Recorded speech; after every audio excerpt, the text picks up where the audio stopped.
Now, posterior polar cataract is the one I love to do in theater, and if I have it, I actually feel jealous if someone else is doing it, because it's a case that I love to make it go right, and it can go really wrong if it wasn't in the right hand. So I rarely give it to residents because it's a challenging case.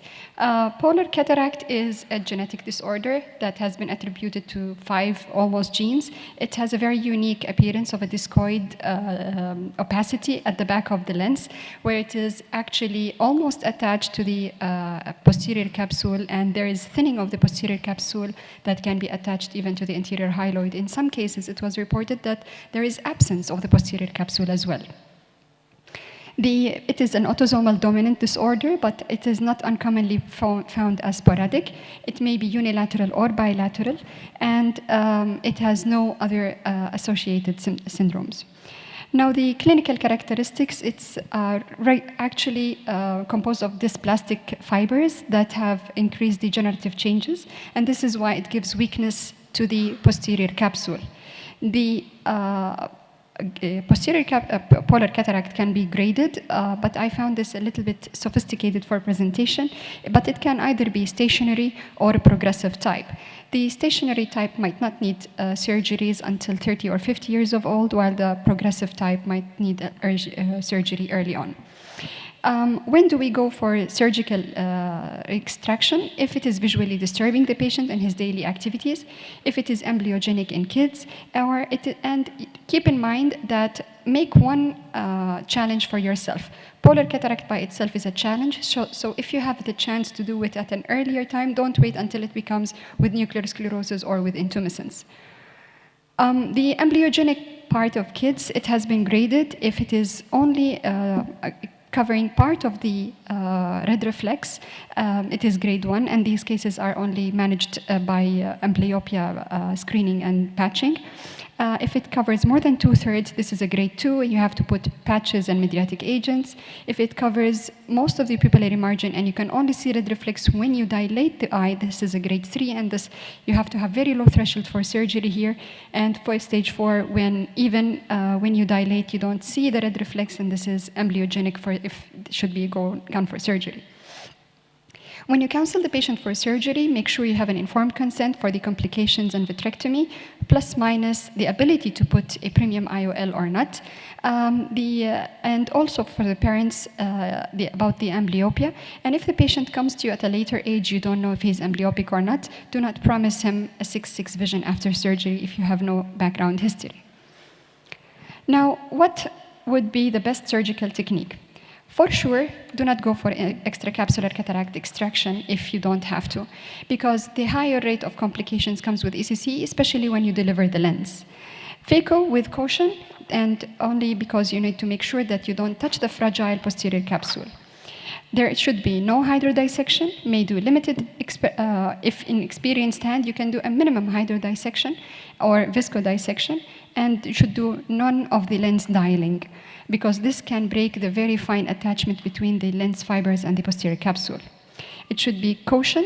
I remember my very first case as a fellow, excited going into the theater with Dr. Abdullah Asiri. He had an 8-patient list, and he was waiting for me to say, I know this is the only case you can do today, the rest are not fit. And boy, this was an intumescent cataract on my very first day of fellowship. And as I was doing my challenging rexes, I was so excited that my rexes went well in a no Argentina flag and everything went fine. The second thing I know, the lens was in the vitreous. And why? This is because it was a posterior polar cataract that I never knew about. Of course, it was traumatizing for a first day fellowship, but things afterwards went well. This is a video I have borrowed from my colleague, Dr. Saad Al-Harbi, and he was kind enough to share it with us. I think this is also on YouTube. Here he is doing the anterior circumferential capsular rexus. Very nicely, elegantly done, 5.5 millimeter, cautiously, because if you have a perfect circumferential curvilinear capsular rexus, you're going to have a backup plan ready. Now, you will see how he will try to do limited hydrodelineation with no hydrodissection. And you can do this at multiple levels. You don't have to do it only by the nucleus. You can go outwards slightly, shelling it out until you get the whole thing. And when you go then for the phacoemulsification, it should be done in the center first, then the periphery. So you aspirate the nuclear material, and then you go outwards slowly without, your parameters actually should be low. That's why it's better to do it with a softer lens. Parameters low, vacuum low, irrigation low, because any turbulence can pop this posterior capsule out. Now, here's the first case, went well. The second case, and here he managed to put a toric IOL, very nicely centered and placed. This is the second case where he's been doing the capsular access as well. And now he will do a viscodissection. Viscodissection, you use a cohesive viscoelastic to separate slowly the lens from the bag. It is not like fluid. It has tendency to stay, and it's a little bit slower. It does not pop the lens back. Unfortunately, during his phaco, he noticed that there was a shear or a rent in the posterior capsule, and I think he will highlight it here in a second.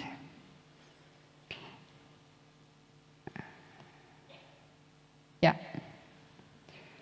Now, as he's working, he tries to pull the central capsule. He puts an OVD just to push the bag away because he noticed that he captured the posterior capsule.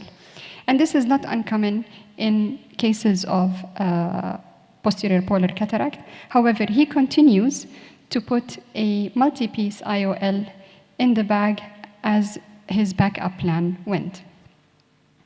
And that's how he places it. There, he had to do a limited anterior vitrectomy, and the tear or the rent did not expand. The third fascinating case he's presenting here is the femtosecond-assisted posterior polar cataract. You can see here the posterior polar, and this is how he's doing it gently. Of course, there was no hydrodissection here, but a minimum manipulation done with control ended up with a no complication, straightforward cataract. But you can see it's harder when the nucleus is harder because the capsule cannot tolerate this tension and this stress. The next is a case of mine that I have done a few weeks ago. Now, this is a lady who had bilateral posterior polar cataract. She was referred to me from a colleague because she already had her first eye done and a monofocal IOL was placed. She was 32 years old and she had trouble. She said, I beg you, put for me a multifocal in the other eye. Now, I do this at some times, but I had to counsel her about monovision since it will be a better system for her. She refused, and she insisted that she wants a multifocal. I explained to her carefully what should happen with the posterior polar cataracts, and she agreed to take the risk, and I had 2 lenses ready. Now, here I am. I did the hydrodelineation, and I did my lens fragmentation or mini fragmentation and aspiration. Everything was going on so smooth, and then there is a gene in me that is so stubborn, and it tries to come as dominant gene sometimes. It expresses itself in the very wrong time. Now, the phaco went very well, very, very fine. I had the last thing done, and that is the polish. And there was nothing actually significant, but since I'm putting a multifocal, I wanted the back of my lens, the capsule, to be really clean.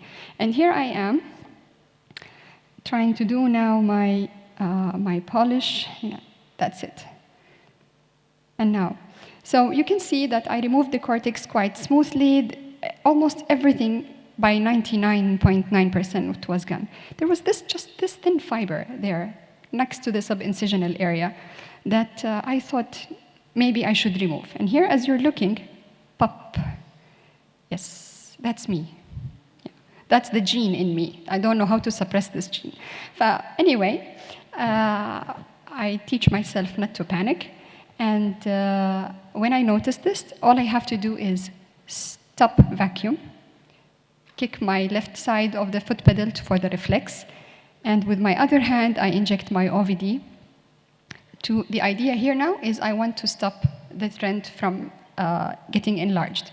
And then I will pull out my phaco or my IA probe. I do not pull it out before injecting OVD, because the enemy here of your complication control is the loss of the anterior chamber, collapsing the anterior chamber. Now, I managed to put the multifocal IOL because there was no vitreous coming out. Luckily, this lady post-op first day was happy, but I still have to see her on her second follow-up to see how her vision went. Of course, like any other case, if you have a rent, posterior rent, you have to suture it. Now, even when I placed the IOL, I left OVD there, I suture, and then I went with my Simcoe. I did not go with the IA and aspirate the fluid because this will collapse my AC. With this, I will conclude my first talk about posterior polar cataract.